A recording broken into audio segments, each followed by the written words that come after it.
नमस्कार। स्वागत है आपका कथाकल्प में। आज की कहानी है दिल्ली में एक मौत। कहानीकार हैं कमलेश्वर और स्वर है प्रवीण दीक्षित का। मैं चुपचाप खड़ा सब देख रहा हूं और अब न जाने क्यों मुझे मन में लग रहा है कि दीवान चंद की शव यात्रा में कम से कम मुझे तो शामिल हो ही जाना चाहिए था।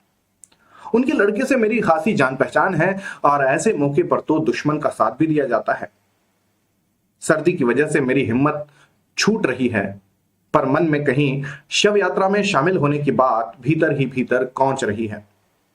चारों तरफ कोहरा छाया हुआ है। सुबह के 9 बजे हैं, लेकिन पूरी दिल्ली धुंध में लिपटी हुई है। सड़कें नम है, पेड़ भीगे हुए हैं, कुछ भी साफ दिखाई नहीं देता। जिंदगी की हलचल का पता आवाजों से लग रहा है। ये आवाजें कानों में बस गई हैं। घर के हर हिस्से से आवाजें आ रही हैं। वासवानी के नौकर ने रोज की तरह स्टोव जला दिया है। उसकी सनसनाहट दीवार के पार से आ रही है। बगल वाले कमरे में अतुल मवानी जूते पर पॉलिश कर रहा है। ऊपर सरदार जी मूंछों पर फिक्सो लगा रहे हैं। उनकी खिड़की के पर्दे के पार जलता हुआ बल्ब बड़े मोती की तरह चमक रहा है। सब दरवाजे बंद हैं, सब खिड़कियों पर पर्दे हैं, लेकिन हर हिस्से में जिंदगी की खनक है। तिमंजिली पर वासवानी ने बाथरूम का दरवाजा बंद किया है और पाइप खोल दिया है। कोहरे में बसें दौड़ रही हैं। जूम जूम करते भारी टायरों की आवाजें दूर से नजदीक आती हैं और फिर दूर होती चली जाती हैं। मोटर रिक्शे बेतहाशा भागे चले जा रहे हैं। टैक्सी का मीटर अभी किसी ने डाउन किया है। पड़ोस के डॉक्टर के यहां फोन की घंटी बज रही है और पिछवाड़े गली से गुजरती हुई कुछ लड़कियां सुबह की शिफ्ट पर जा रही हैं। सख्त सर्दी है। सड़कें ठिठुरी हुई हैं और कोहरे के बादलों को चीरती हुई कारें और बसें हॉर्न बजाती हुई भाग रही हैं। सड़कों और पटरियों पर भीड़ है, पर कोहरे में लिपटा हुआ हर आदमी भटकती हुई रूह की तरह लग रहा है। वे रूहें चुपचाप धुंध के समुद्र में बढ़ती जा रही हैं। बसों की भीड़ है। लोग ठंडी सीटों पर सिकड़े हुए बैठे हैं और कुछ लोग बीच में ही ईसा की तरह सलीब पर लटके हुए हैं, बाहें पसारे। उनकी हथेलियों में कीले नहीं, बस की बर्फीली चमकदार छड़े हैं। और ऐसे में दूर से एक अर्थी सड़क पर चली आ रही है। इस अर्थी की खबर अखबार में है। मैंने अभी अभी पढ़ी है। इसी मौत की खबर होगी। अखबार में छपा है, आज रात करोल बाग के मशहूर और लोकप्रिय बिजनेस मैग्नेट सेठ दीवान चंद की मौत इरविन हॉस्पिटल में हो गई। उनका शव कोठी पर ले आया गया है। कल सुबह 9 बजे उनकी अर्थी आर्य समाज रोड से होती हुई पंचकुइया श्मशान भूमि में दाह संस्कार के लिए जाएगी और इस वक्त सड़क पर आती हुई यह अर्थी उन्हीं की होगी। कुछ लोग टोपियां लगाए और मफलर बांधे हुए खामोशी से पीछे पीछे आ रहे हैं। उनकी चाल बहुत धीमी है। कुछ दिखाई पड़ रहा है, कुछ नहीं दिखाई पड़ रहा है, पर मुझे ऐसा लगता है कि अर्थी के पीछे कुछ आदमी हैं। मेरे दरवाजे पर दस्तक होती है। मैं अखबार को एक तरफ रखकर दरवाजा खोलता हूं। अतुल मवानी सामने खड़ा है। यार क्या मुसीबत है, आज कोई आयरन करने वाला भी नहीं आया। जरा अपना आयरन देना, अतुल कहता है तो मुझे तसल्ली होती है। नहीं तो उसका चेहरा देखते ही मुझे खटका हुआ था कि कहीं शव यात्रा में जाने का बवाल ना खड़ा कर दे। मैं उसे फौरन आयरन दे देता हूं और निश्चिंत हो जाता हूं कि अतुल अब अपनी पैंट पर लोहा करेगा और दूतावासों के चक्कर काटने के लिए निकल जाएगा।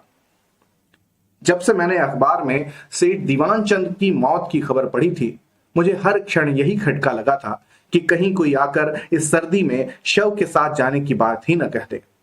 बिल्डिंग के सभी लोग उनसे परिचित थे और सभी शरीफ दुनियादारी आदमी थे। तभी सरदार जी का नौकर जीने से भड़बड़ाता हुआ आया और दरवाजा खोलकर बाहर जाने लगा। अपने मन को और सहारा देने के लिए अपने मन को और सहारा देने के लिए मैंने उसे पुकारा, धर्मा कहां जा रहा है? सरदार जी के लिए मक्खन लेने। उसने वहीं से आवाज दिया तो लगे हाथों लपक कर मैंने भी अपनी सिगरेट मंगवाने के लिए उसे पैसे थमा दिए। सरदार जी नाश्ते के लिए मक्खन मंगवा रहे हैं, इसका मतलब है वे भी शव यात्रा में शामिल नहीं हो रहे हैं। मुझे कुछ और राहत मिली। जब अतुल मवानी और सरदार जी का इरादा शव यात्रा में जाने का नहीं है तो मेरा कोई सवाल ही नहीं उठता। इन दोनों का या वासवानी परिवार का ही सेठ दीवान चंद के यहां ज्यादा आना जाना था। मेरी तो 4-5 बार की मुलाकात भर है। अगर ये लोग ही शामिल नहीं हो रहे हैं तो मेरा सवाल ही नहीं उठता। सामने बारजे पर मुझे मिसेस वासवानी दिखाई पड़ती हैं। उनके खूबसूरत चेहरे पर अजीब सी सफेदी और होठों पर पिछली शाम की लिपस्टिक की हल्की लाली अभी भी मौजूद थी।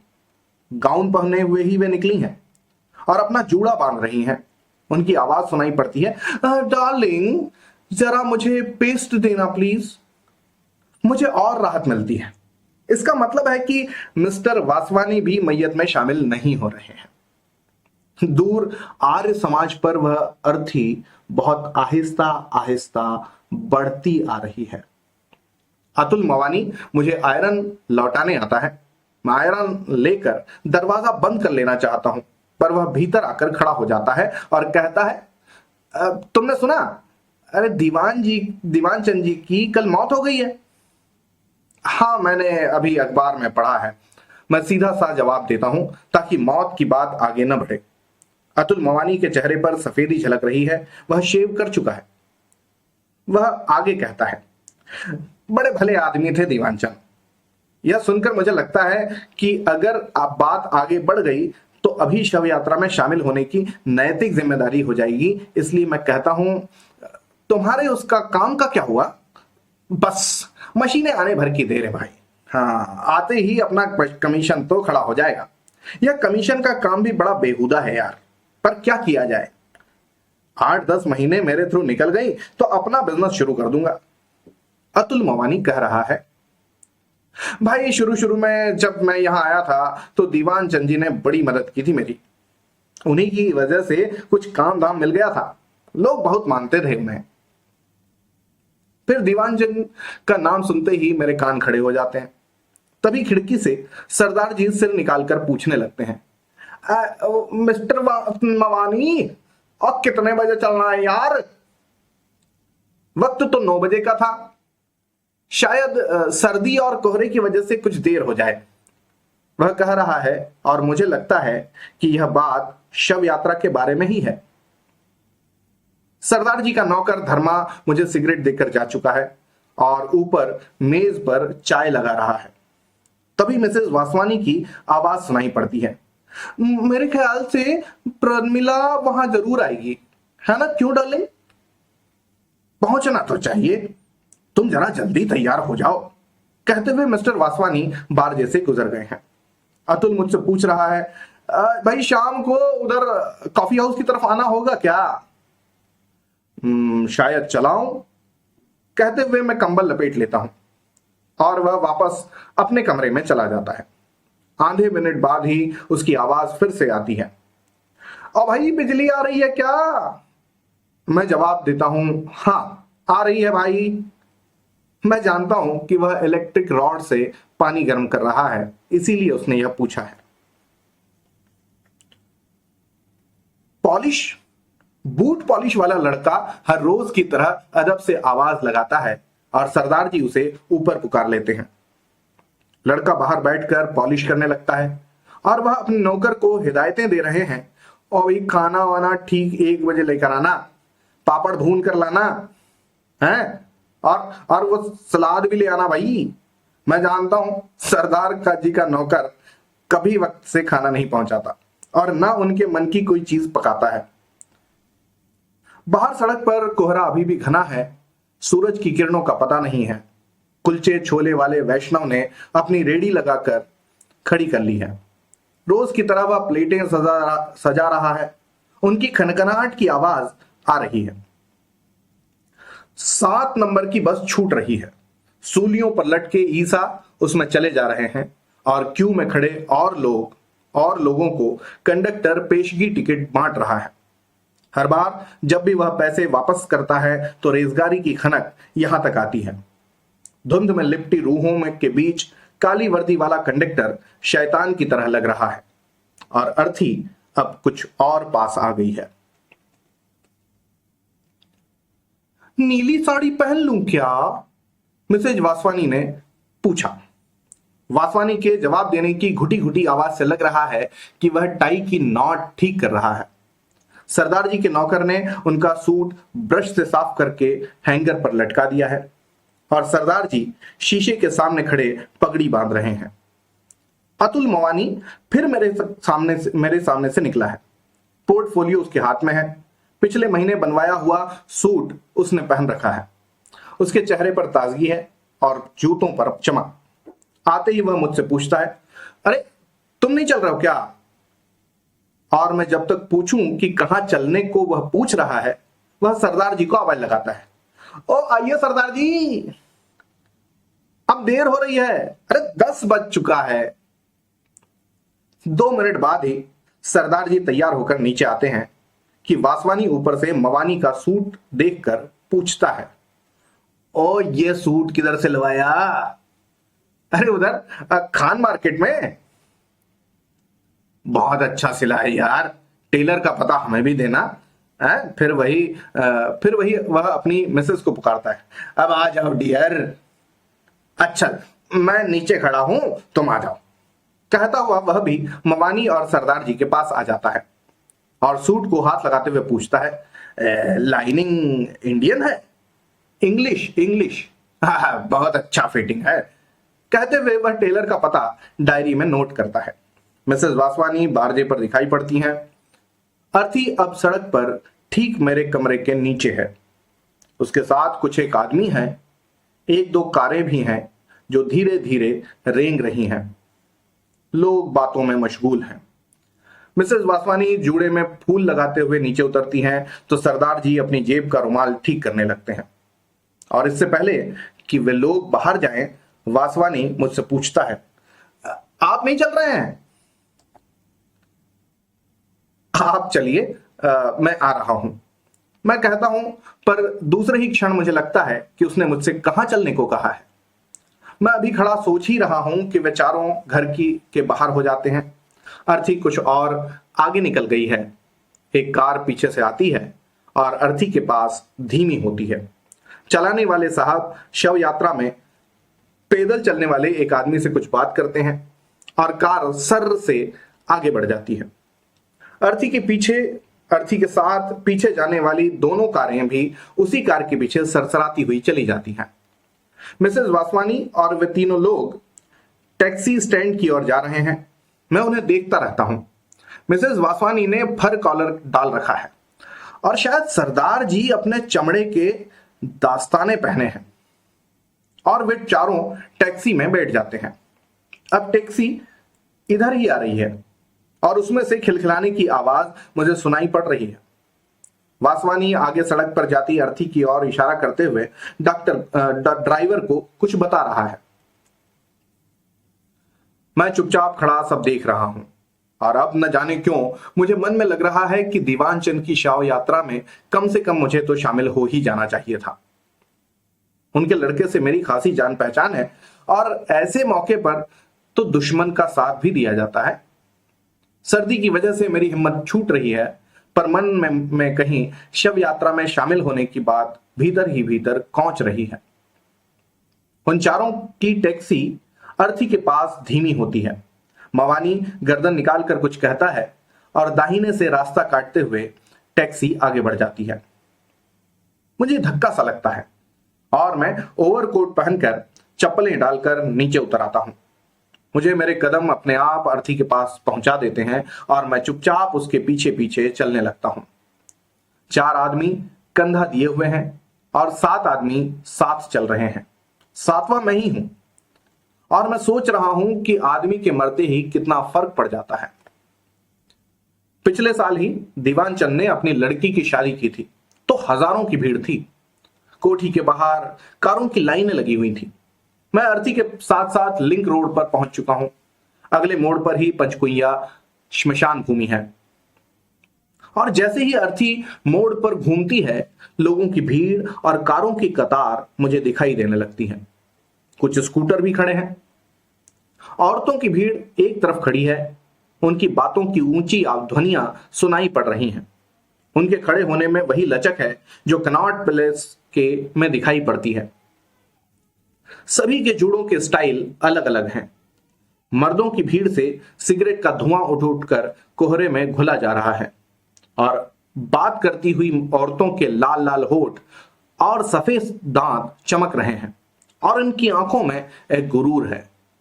अर्थी को बाहर बने चबूतरे पर रख दिया गया है। अब खामोशी छा गई है। इधर उधर बिखरी हुई भीड़ शव के इर्द गिर्द जमा हो गई है और कारों के शॉफर हाथों में फूलों के गुलदस्ते और मालाएं लिए अपनी मालकिनों की नजरों का इंतजार कर रहे हैं। मेरी नजर वासवानी पर पड़ती है। वह अपनी मिसेस को आंख के इशारे से शव के पास जाने के लिए कह रहा है और वह है कि एक औरत के साथ खड़ी बात कर रही है। सरदार जी और अतुल मवानी भी वहीं खड़े हुए हैं। शव का मुंह खोल दिया गया है और अब औरतें फूल और मालाएं उसके इर्द गिर्द रखती जा रही हैं। शोफर खाली होकर अब कारों के पास खड़े सिगरेट पी रहे हैं। एक महिला माला रखकर कोट की जेब से रुमाल निकालती है और आंखों पर रखकर नाक सुरसुराने लगती है और पीछे हट जाती है। और अब सभी औरतों ने रुमाल निकाल लिए हैं और उनकी आंखों से, उनकी नाकों से आवाजें आ रही हैं। कुछ आदमियों ने अगरबत्तियां जलाकर शव के सरहाने रख दी हैं। वे निश्चल खड़े हैं। आवाजों से लग रहा है औरतों के दिलों को ज्यादा सदमा पहुंचा है। अतुल मवानी अपने पोर्टफोलियो से कोई कागज निकालकर वासवानी को दिखा रहा है। मेरे ख्याल से वह पासपोर्ट का फॉर्म है। अब शव को भीतर श्मशान भूमि में ले जाया जा रहा है। भीड़ फाटक के बाहर खड़ी देख रही है। शोफरों ने सिगरेट या तो पी ली है या बुझा दी है और वे अपनी अपनी कारों के पास तैनात हैं। शव अब भीतर पहुंच चुका है। मातम पुरसी के लिए आए हुए आदमी और औरतें अब बाहर की तरफ लौट रहे हैं। कारों के दरवाजे खुलने और बंद होने की आवाजें आ रही हैं। स्कूटर स्टार्ट हो रहे हैं और कुछ लोग रीडिंग रोड पर बस स्टॉप की ओर बढ़ रहे हैं। कोहरा अभी भी घना है। सड़कें से बसें गुजर रही हैं और मिसेस वासवानी कह रही हैं, प्रमिला ने शाम को बुलाया है, चलोगे ना डियर? कार आ जाएगी, ठीक है ना? वासवानी स्वीकृति में सिर हिला रहा है। कारों में जाती हुई औरतें मुस्कुराते हुए एक दूसरे से विदा ले रही हैं और बाय बाय की कुछ एक ध्वनि आ रही है। कारें स्टार्ट होकर जा रही हैं। अतुल मवानी और सरदार जी भी रीडिंग रोड बस स्टॉप की ओर बढ़ गए हैं और मैं खड़ा सोच रहा हूं कि अगर मैं भी तैयार होकर आया होता तो यहीं से सीधा काम पर निकल जाता। लेकिन अब तो 11:30 बज चुके हैं। चिता में आग लगा दी गई है और 4-5 आदमी पेड़ के नीचे पड़ी बेंच पर बैठे हुए हैं। मेरी तरह वे भी यूं ही चले आए हैं। उन्होंने जरूर छुट्टी ले रखी होगी, नहीं तो वे भी तैयार होकर आते। मेरी समझ में नहीं आ रहा है कि घर जाकर तैयार होकर दफ्तर जाऊं या अब एक मौत का बहाना बनाकर आज छुट्टी ले लूं। आखिर मौत तो हुई है और मैं शव यात्रा में शामिल भी हुआ हूं। तो ये थी आज की कहानी, दिल्ली में एक मौत। कमलेश्वर मेरे पसंदीदा राइटर होते जा रहे हैं। उनका उपन्यास कितने पाकिस्तान जब मैंने पढ़ा तो मैं उसको पढ़ के अचंभित था। चाहे कहानी निर्बंसिया पढ़िए, आगे आने वाली कहानियों में मैं कमलेश्वर की और कहानियों को भी जोड़ने का प्रयास करूंगा। आज की कहानी आपको कैसी लगी जरूर लिखिएगा। बहुत बहुत धन्यवाद। होती है अगली कहानी में मुलाकात, तब तक के लिए जय हिंद।